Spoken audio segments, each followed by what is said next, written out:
All right, peeps, here we go with this. I'm just going to do something really fast. Bring that on over. Goody, goody gumdrops. And I'm going to bring this over here. Let's see if I can. Yeah, now I'm happy. All right, starting on up. 4.2, access to fresh water. Although this is very important, it seems to be the shortest chapter we've had so far. So these notes are not going to take forever.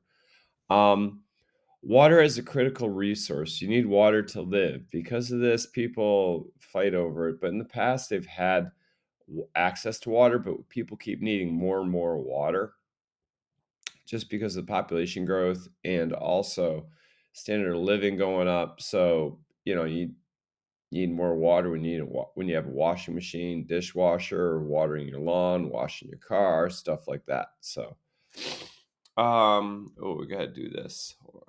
Why is this not green?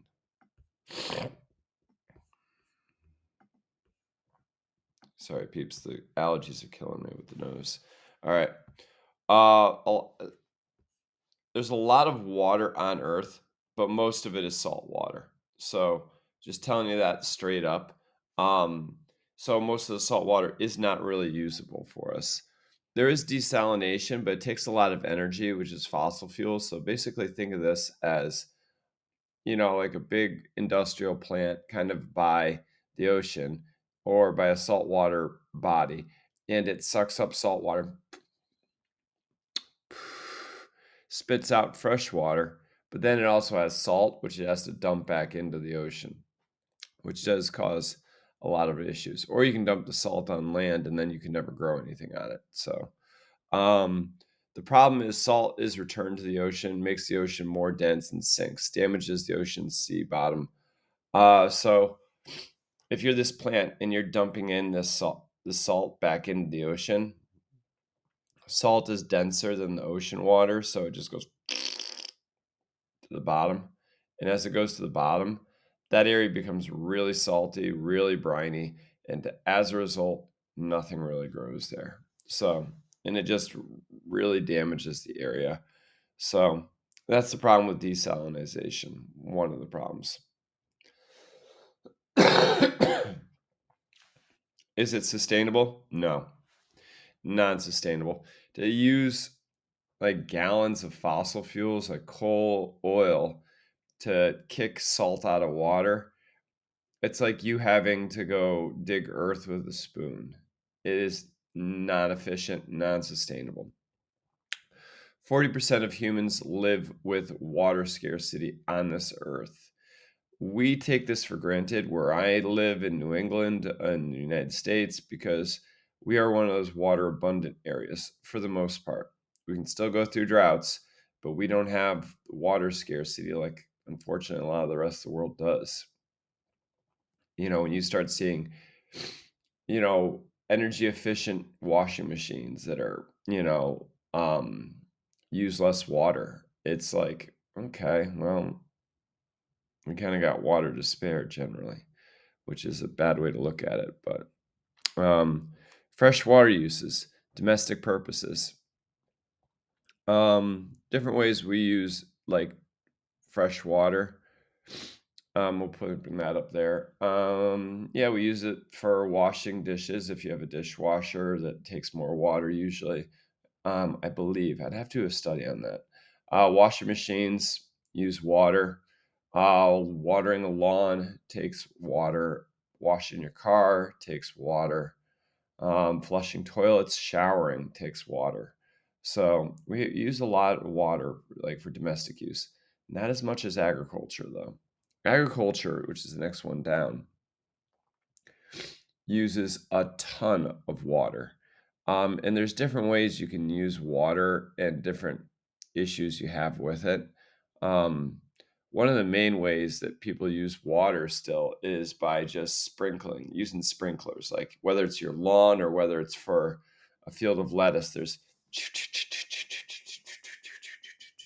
and they spray water over the field. Problem is, usually where they get this water is from the aquifer, which isn't a problem as long as the aquifer can replenish itself. The problem is aquifers take forever, like a lifetime to replenish themselves. So If you use up all the water in the aquifer, pretty much screwed. Also, too, is that a lot of that water, very little of it actually reaches the plant. Most of it's evaporated. When it evaporates, it leaves a lot of salts down. So, um, yeah, that's an issue because water evaporates, it leaves these hard minerals there. And try going like plants when you've got a lot of hard minerals in the soil. It just does not work. So, mm. We use a lot of water in industry. So we use it to flush pollutants like the clothing industry is totally toxic. A lot of the dyes that they use for clothing, what do they do with the excess dye? It goes right into the river, other things like that too. Hydroelectric power.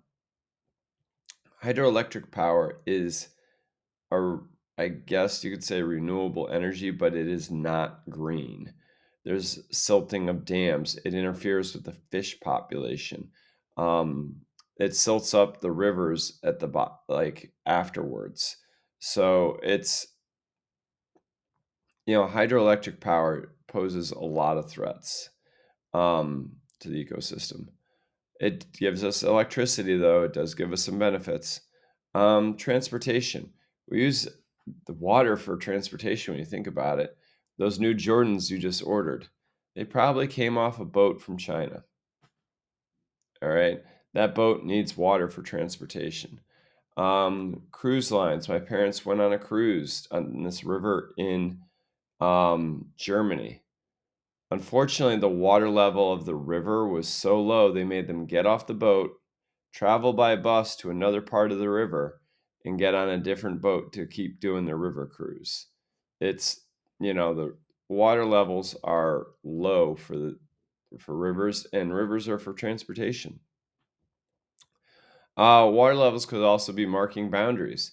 Imagine you got two countries, they're divided, right? What's always divided them is the river. Maybe they hate each other. Maybe they're like it's like, a dysfunctional family, right? That river dries up. Guess what? Now you have access and you kind of be going to be interacting more. And when you interact more, sometimes that can lead to conflict wars. So that could be an issue. Uh, a human should have access to 20 to 40 liters fresh water per day. That is off of some water study or organization. There's a range there. 20 to 40 liters is quite a bit. Let's see if we can look that up per gallon. All right. Convert 40 liters to gallons. Okay, so they should have access to 10 gallons. That's like 10 yeah, it's quite a bit of water actually. So, biggest problem, freshwater distribution is uneven. Some areas are water rich, some areas are water poor. It's that simple. All right. Here we get quite a bit of water. Other areas, they get quite a bit of rain too and precipitation. Other areas, the amount of precipitation they've had historically is low. In other areas that usually have quite a bit of precipitation, are getting less these last 40 years, like significantly less. So that impacts them quite a bit. That's why we talk more about climate change versus global warming. Global warming is just part of climate change. Why do you think most New England farming moved to California? Tell me that one. Um, I'm going to say growing season. You can grow longer out in California, but impress me with this. Do you think the population of the big agricultural industry in California puts more strain on their water supply? Explain your thoughts. Oh, they definitely do. Um,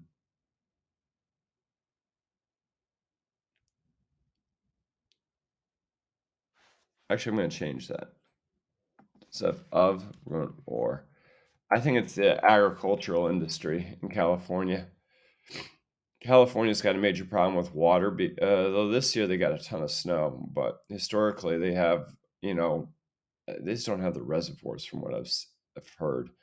But rain and snow comes down and just washes away, and then for 6 months they don't really get precipitation. So, um, Egypt has to import half its food because not enough water to grow it, which kind of sucks because like the Nile historically is a really abundant with the flows and stuff. The Nile is like a really great place to grow crops, but they just don't have the water to grow the crops that they need, so they have to import half its food, which is kind of scary because food and water you need. So there's no when you go to the negotiation table for those, it's tough to negotiate that. So the other side knows that you need it. So problem is pollutants in a river go downstream. This is a horrible statement, but there's a saying we have in English, at least in the United States: crap rolls downhill. All right.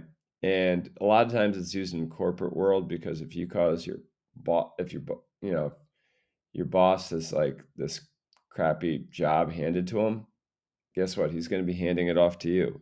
And if you got someone below you, probably hand it off to that person. So, same thing for rivers. Crap goes downstream. So, one city, country pollutes, and it goes downstream to the next, where it's the next country's problem to deal with it, right? All right.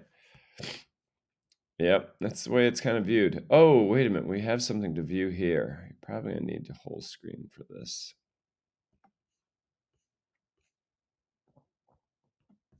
See if I can make this bigger for you.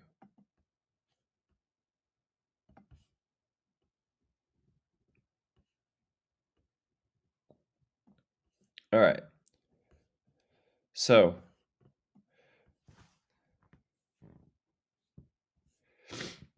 right here we have Bondi's Island wastewater treatment, right next to the Connecticut River. All right, now that is right up here in Springfield, Massachusetts. So when Springfield, Massachusetts flushes its toilets, it goes straight to here, to Bondi's Island, where it processes all that crap, no pun intended, and then the water goes back into the Connecticut River. Right?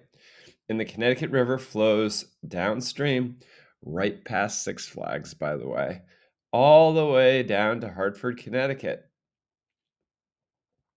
Now, does that make you want to really go swimming in the Connecticut River in Hartford? For me, not much, but hey, everyone's got their style. Bondi's Island wastewater treatment is the bottom dot, is the brown dot up here. Six Flags, the green. Hartford is pink. How does having Bondi's Island on the Connecticut River upstream affect Hartford and Six Flags? All right, tell me about that one. Oh, the other crazy thing is this: these wastewater treatments, by the way, when it rains like really hard, like it does today, and it rains quite a bit in New England, it flushes out the sewer pipes. So a lot of that crap does not even really get to the wastewater treatment. It pretty much goes straight into the river. So, yep. All right, let's take a look down here. I'm going to bring that one up like this. Sustainability of freshwater resource usage. Think of an aquifer as a layer of porous rock with holes in it that is sandwiched between two impermeable layers. And there's a small spot of land that allows water into the porous layer. So, all right, let's do some analogies here. Think of an Oreo cookie. The cookie, or biscuit, the biscuit, and then there's the cream inside. Imagine the cream can absorb water, but the cookie itself, the black part, cannot. That's what an aquifer is. So what you do is you drill down and you tap into that cream layer that's got all the water in it, and you go, and then you just spray it out over your field and you use it. The problem is, though, you're drawing out usually out of that aquifer a lot of water, and it takes a really long time for that aquifer to fill up. Usually, the way it is like, you got your black black biscuit cookie, and then you get cream. Usually, there's one little hole in the black biscuit cookie that allows water in, but it's like drip, drip, drip, drip, drip, drip, drip, drip, a little bit. All right. Um, so we use a lot more of the water. We take a lot more water out than what's going in. So, if that makes sense to you. Reason this is important because aquifers take forever to refill, or their opening could be closed up and it'll never refill. That's the other thing. That little small hole in the Oreo cookie gets filled. That's just like bottled water down there. And once you use the bottled water, it's not as if it actually replenishes. So, increased population and increased standard of living is the reason why we keep using more and more water. So, there's a big difference in water degradation and water scarcity. Water scarcity is the decrease in availability of water. Water degradation is where you just trash it, the quality deteriorates. So, just different things. Some issues that we have with water are this: climate change messes up rainfall patterns. Some areas get a lot, others get less. Um, Rivers can get so much water pulled that they are a stream by the time they get to the ocean. Think of this as the Colorado River. I could probably get Colorado River right here.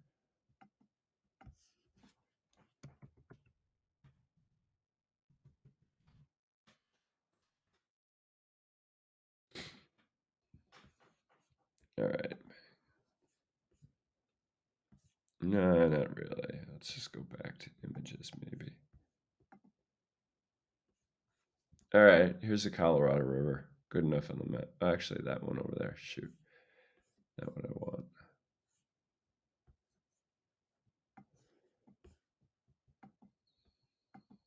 This one right here. All right, so here's the Colorado River. It starts way up in the Rocky Mountains where there's snow. And as the snow melts, it gradually fills up this river. But the problem you have with it is Colorado takes its share of it. You better believe that. Utah takes a cut of it. And then Arizona takes a cut. And oh my gosh, you're going right by Las Vegas. Oh, they're taking theirs. All right. And then you start going down this way. It looks like it's all in Arizona. So I'm pretty sure Arizona takes it. California might take some, but I don't quote me on that. So really, by the time you are reaching the Pacific Ocean right here, or the Gulf of California, Mexico, that thing is like a stream. That thing does not help Mexico whatsoever. It's just like, instead of having this raging river that goes into the ocean, it's like, because most of the water got sucked up. Problem is with that, there's more silting of the, like right here, because usually what happens when the rivers are raw and rushing through, it just blows out all that silt right into the ocean, and you're good. But like when it's just like weak, all that silt just develops right there, and at the end of the river just becomes this like boggy kind of delta, which is not good. So, yeah. All right, let me see here. We're going to go back to make that regular size, like this. All right. Slow water flow causes sedimentation, which is what we talked about. Aquifers are drying up, which is real bad for agriculture. I'm going to say because agriculture is the major one that taps into those aquifers.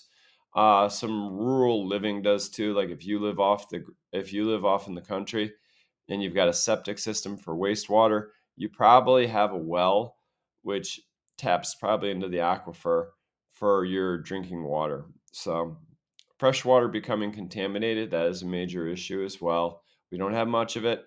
And what we have, it's starting, we do some nasty stuff to it. So Irrigation has little water reach the plants, and a lot of water evaporate. There are different ways to irrigate, but again, all that spraying of water of sprinklers, not efficient. A lot of it evaporates. So, with irrigation, as the water evaporates, it leaves dissolved minerals, salinization. Um, so as that water evaporates, it leaves a lot of those hard minerals. And the problem is, like, those hard minerals do not really promote growing for crops. They make the soil kind of like salty, nasty. Can't grow plants in salty soil. Industry fertilizers, pesticides pollute fresh water. Industries and electrical plants release warm water into rivers. Warm water has less oxygen in it, and as a result, the fishies tend to not survive as well. So, warm water is still pollution. All right, enough problems.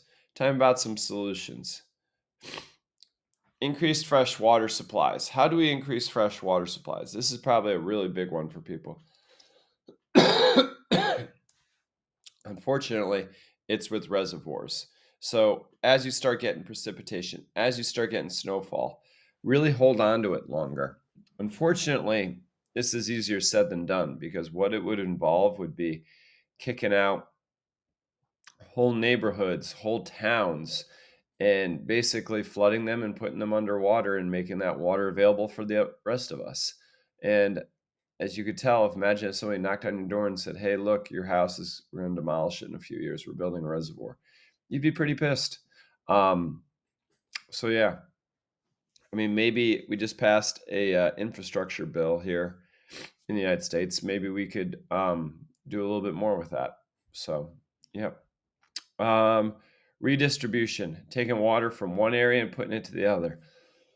I don't really think of this as a easy solution. I mean, there's talk about pumping water from the Mississippi into the Colorado River, but I don't know, man. Like, that takes a lot of fossil fuel and energy to pump that water, and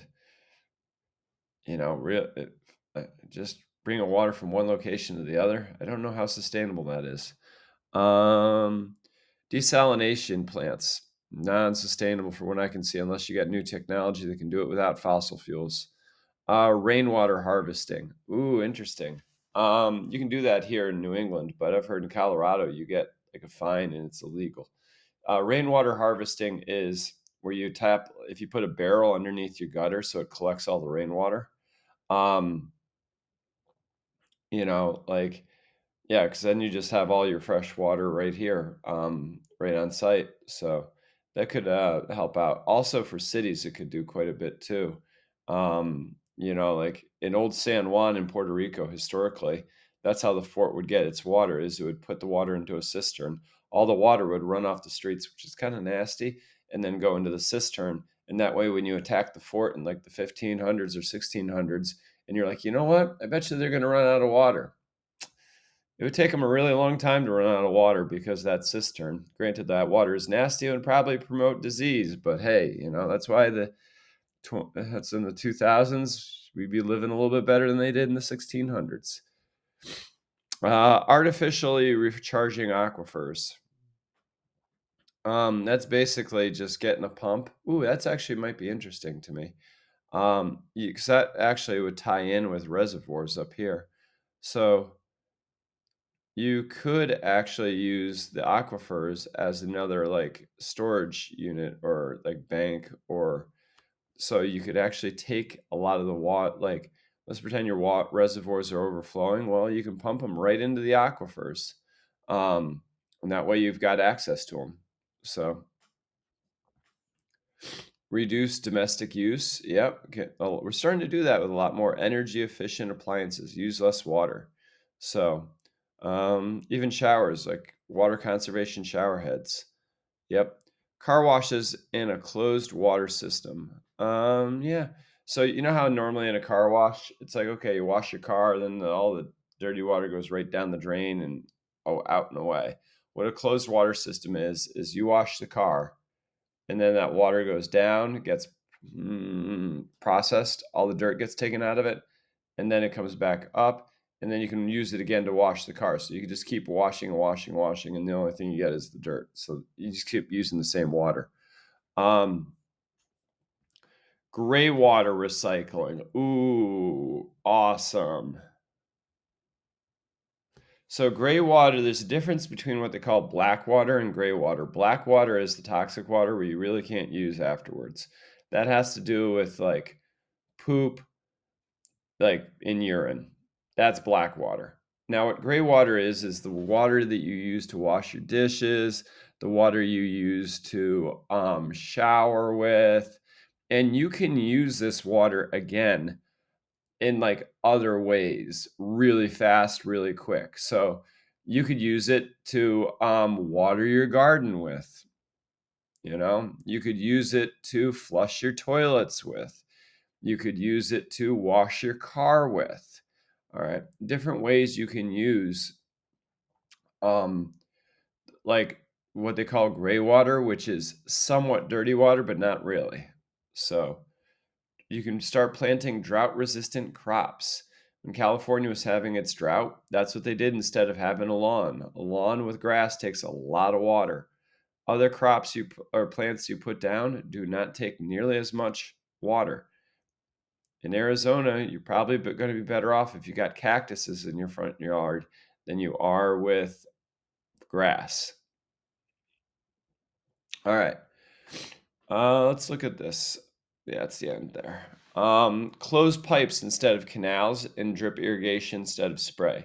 This is the smarter way to irrigate. This is what they started doing really in Israel, and it's caught on in other areas like south of Puerto Rico, and other areas that are really dry, but you have a great growing season. For one, instead of having open canals like this with the water in there and then it just evaporates, what you're going to do is have closed like pipes so that way the water does not evaporate. All right. And that's how you're going to run it out to the fields. None of this open water stuff. The other thing is you're going to have what they call drip irrigation instead of spray. So instead of going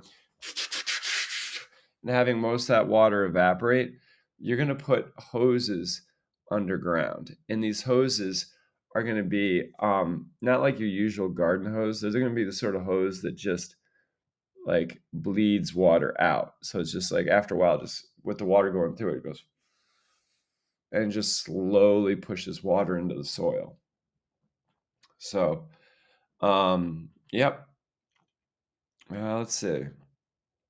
You reduce pesticide and fertilizers. Only use them when you absolutely necessary. Because like you you can use pesticides when the pests arrive or at the very peak, and you hopefully kill them all. And same thing with like fertilizers. It's just using them at the right time. Use organic fertilizers instead of chemical fertilizers. Yep. They tend to do a little better. How could our school theoretically use gray water? Tell me how. If you're wondering how, I talked about it up there a little bit. We use gray water for things like gardening, flushing toilets, washing cars, stuff along that nature. Water wars. Tell me about the Israeli-Jordan fight for water on page 212 or the Three Gorge Dam in China, page 213. Or if you're up for a little bit more of a conflict, Egypt and Sudan's water conflict. All right. That's a good old family fight right there. So, yep. All right, peeps. Thanks for tagging along and hopefully you're doing awesome. Bye.